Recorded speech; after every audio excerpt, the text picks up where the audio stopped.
So I upgraded to and started daily driving my iPhone 17 a little over a month ago now, and I think that's the perfect time to give my full review. So I'll be going over why I chose this over some of the other options, some of the biggest things I've noticed with using it the past month, some of my hot takes, and then finally, do I think it was the right decision? Just by reading a few of my comments, it's quite clear I am not the only one that made this upgrade, and in fact, I even saw some comments saying people are switching from Android to this exact phone. So again, this is the base model iPhone 17, none of that Pro or Pro Max stuff here, even though those look very awesome. And like, to be clear, this is genuinely the phone I use. It has like my personal phone number on it. I didn't just buy this for videos or something. Now, this phone costs $800 brand new, but my wireless carrier offered me $300 trade-in for my iPhone 11. Now, I love that thing, but don't get me wrong, that thing was gone in an instant, but that trade-in value was only valid for anything in the new 17 lineup. So that's the main reason why I didn't go for something like the 16 Pro. But I still did have the choice between the 17 Pro or 17 Pro Max. There was the Air, but there's, a few lacking features that I guess you could say that option was never really in the air, but still going with the base 17. On the outside, it looks the exact same as the last generation and has no real new added exciting features there, but what is exciting about this phone is what's on the inside, and especially the value it has for everyday use cases. And some of that value was right out of the box, and I noticed it pretty much immediately. So starting on the positive side, by far the most hyped feature of this phone is the ProMotion 120Hz display. For context, Apple pretty much took the display from their Pro phones last year, added some things to it, and then, added it to their cheapest phone in their lineup. So I guess in real life terms and not technical ones, a ProMotion display just makes everything from swiping between pages, opening apps, notifications popping up.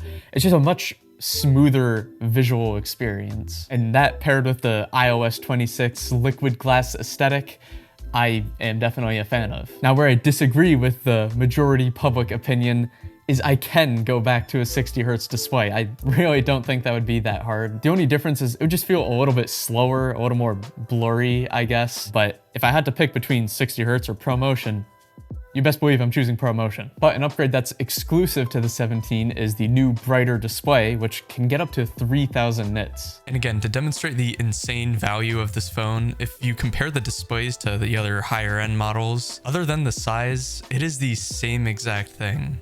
But having any major upgrades in something as significant as the display really does make a difference day to day, especially since that's the part of the phone that you're always looking at, maybe a bit too much in my case.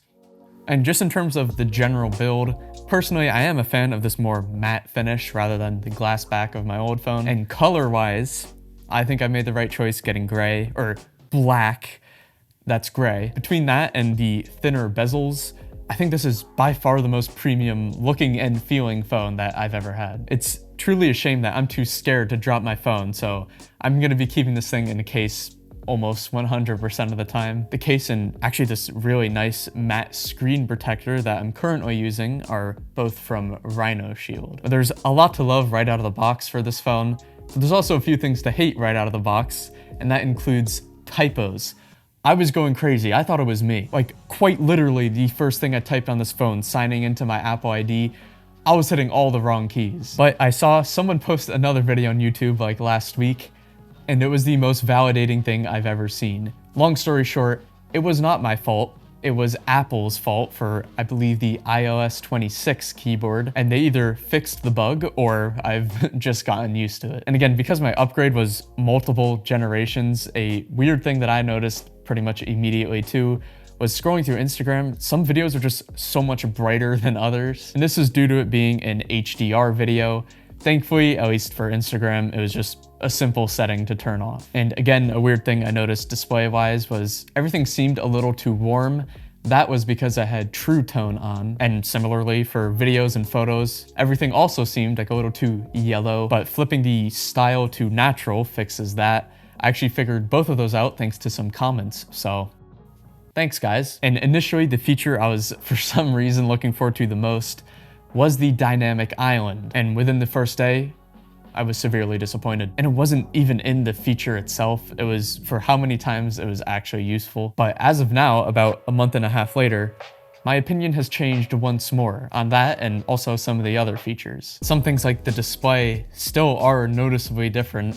ProMotion still seems smoother to my eyes. It's not just like a novelty that wore off, but come to find out, I actually wasn't getting the max brightness out of it. To get to the 3000 nit mark, you actually need to have your phone in the automatic brightness mode, and apparently it has sensors in front that if it detects you're in direct sunlight, it will boost it up to be bright enough. Personally, I prefer to be mentally sane, so I have that feature turned off.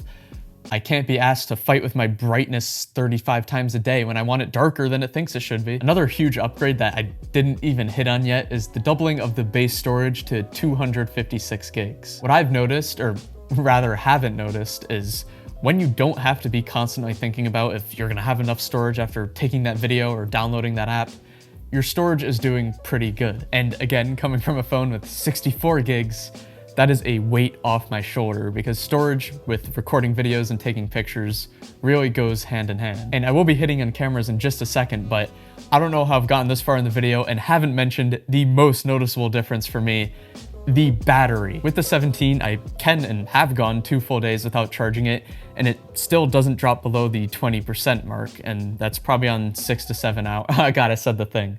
6, 7. I don't even understand that. I'm getting old, but that's on 6 to 7 hours of screen time. So it's safe to say that that actually has been amazing for me. That has made a noticeable difference in my life. Like the battery life on my old phone just felt like picking a number out of a hat. It's like 10 minutes of using it, 80%. 3 minutes later, 77. 15 minutes later, 53. It's like, I can't even explain how relieving it is to not need to know where the nearest charger is at all times. And I plan on keeping this for a few years, so even when the battery inevitably starts to wear down, it has the new adaptive battery mode, which will hopefully still get me through my day. I tested the battery a lot through my recent week in the life with my iPhone 17 video, and I also tested the camera a lot, and I gotta say, it's still a phone camera, but it is very, very solid. The 17 has the cinematic mode, which is new to me. I know I'm a little behind there, but that has become my go-to for recording on my phone. But for recording myself, something exclusive to the new 17s is the new selfie camera. I can hold my phone this way, click a button, and I am recording horizontally while holding my phone vertically. This is more comfortable.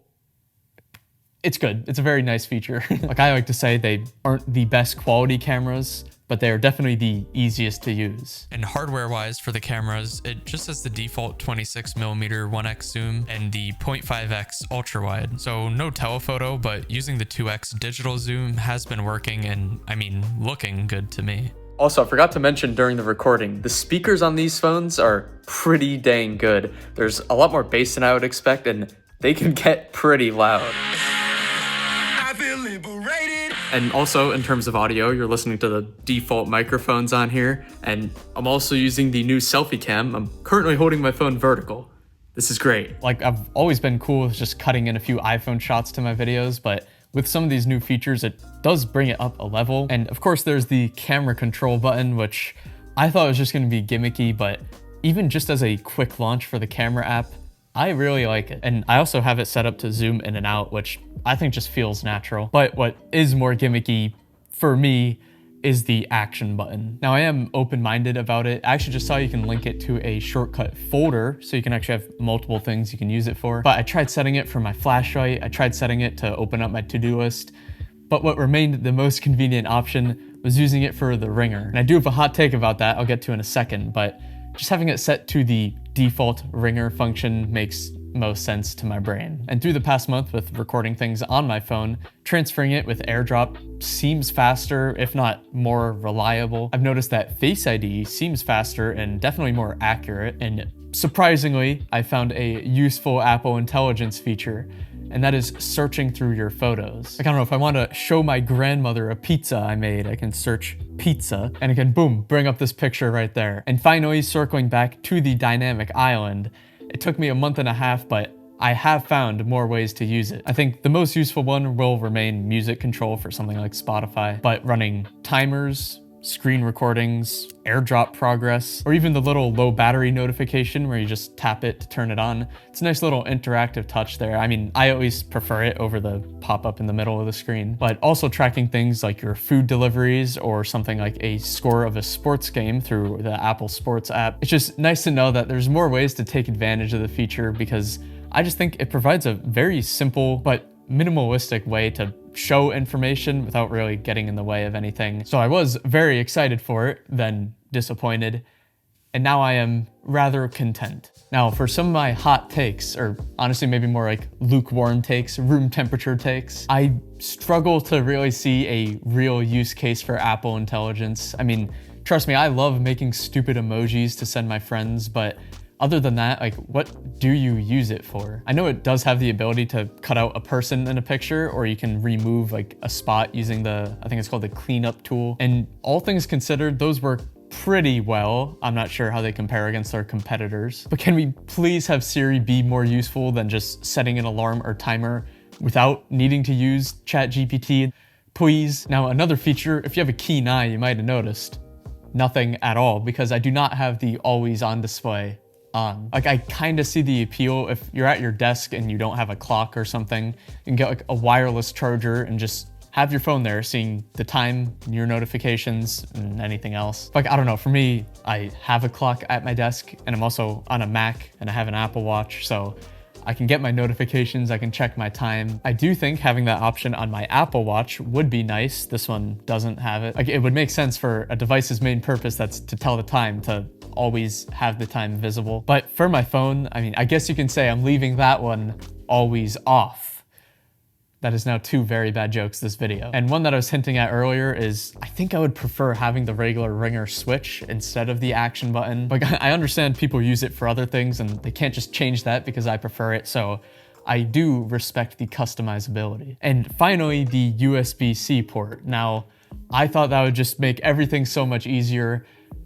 If anything, it's just made it harder. So far, I've just had to buy a new charging cable for my room, a new charging cable to connect to my car. Like, if I were to travel, yeah, I can charge my MacBook and my phone with the same cable, but I would probably just bring my regular MacBook charger. And then I have my AirPods, which are still Lightning, so I need to bring Lightning.